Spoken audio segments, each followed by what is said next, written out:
TNTMTheShow presents Talking Nerdy December edition with your hosts, The Ambassador and Pablo Gunner. And we're here to talk nerdy to you about all the nerdy things that have happened for the month of December. Which is going to consist of Mufasa. Oh, Mufasa.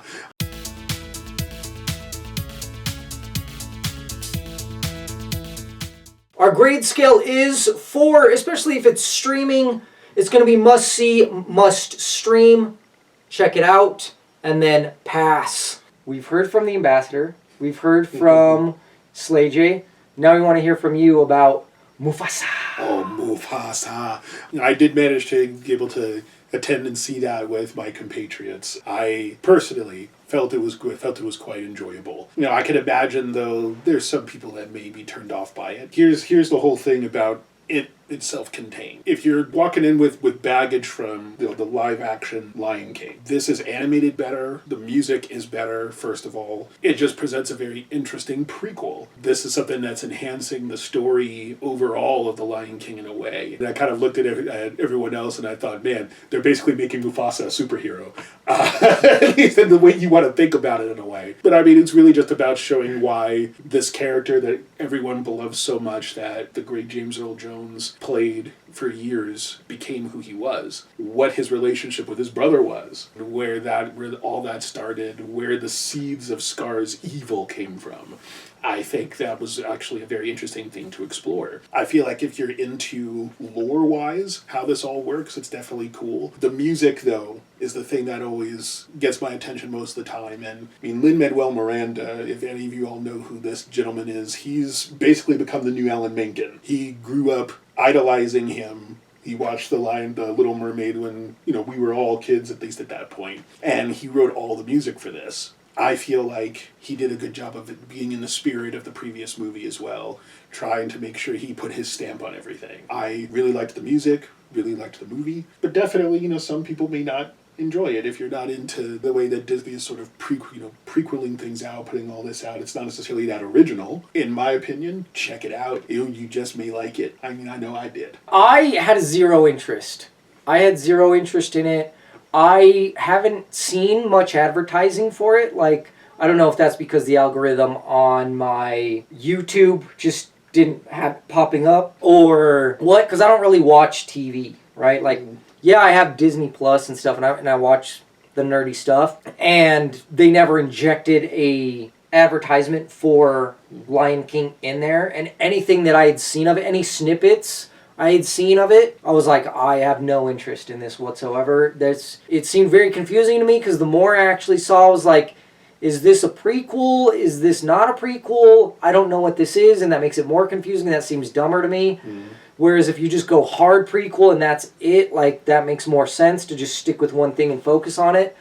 The music thing also confused me, because it's like, why would you move Lin-Manuel Miranda from Moana 2 to this instead of keeping him on Moana 2 and then have other people come in on Moana 2 that are not him, when he knocked it out with Moana?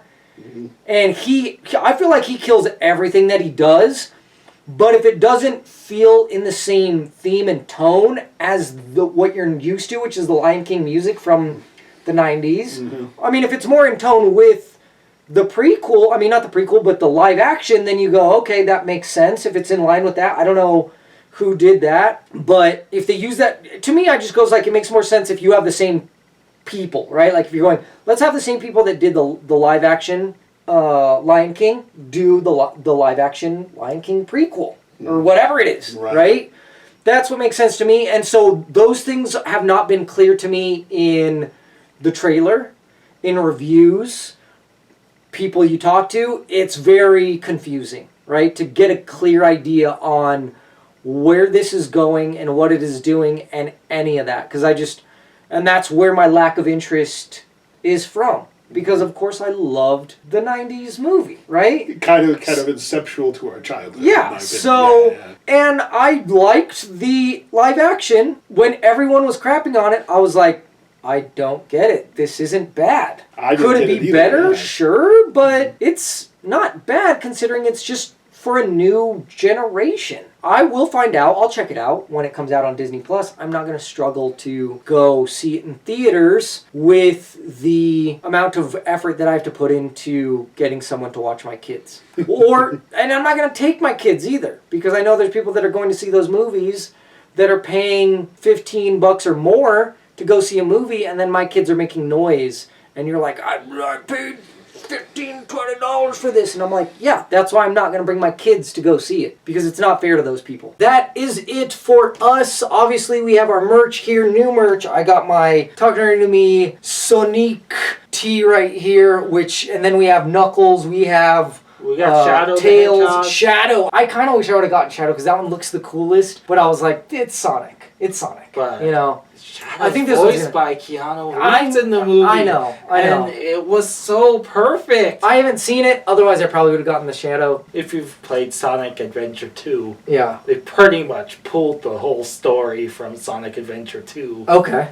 I recommend it, but I got a pretty awesome shirt here. I got a Nerve shirt. It's an anime base from Neon Genesis Evangelion. Either you know it from the original series or you know it from the rebuild. Doesn't really matter which one. They're both really great to watch, and do recommend checking out either one of those. Yeah, we have a lot of other anime merch on our site. Dragon Ball Z, stuff like that. We got a cool looking One Piece Talk Nerdy to Me shirt. Yeah, and then, of course, all the stuff that came out this month. Lord of the Rings, Sonic, Yeah, Doctor Who. You can check that out by going to TNTMTheShow.com and clicking on the store. Yes. And don't forget to like, comment, subscribe, and click that notification bell so you don't miss one of our videos. Our charity for the month for January is going to be Red Cross, as it is Blood Donation Month. Yeah, which seems to be like a pattern within a lot of what we reviewed, too. Mm-hmm. Right? With like Nosferatu, Dexter, and some of the other gory stuff you'd mentioned. That's it for us. Talk Nerdy to Me. Stay nerdy, planet Earth.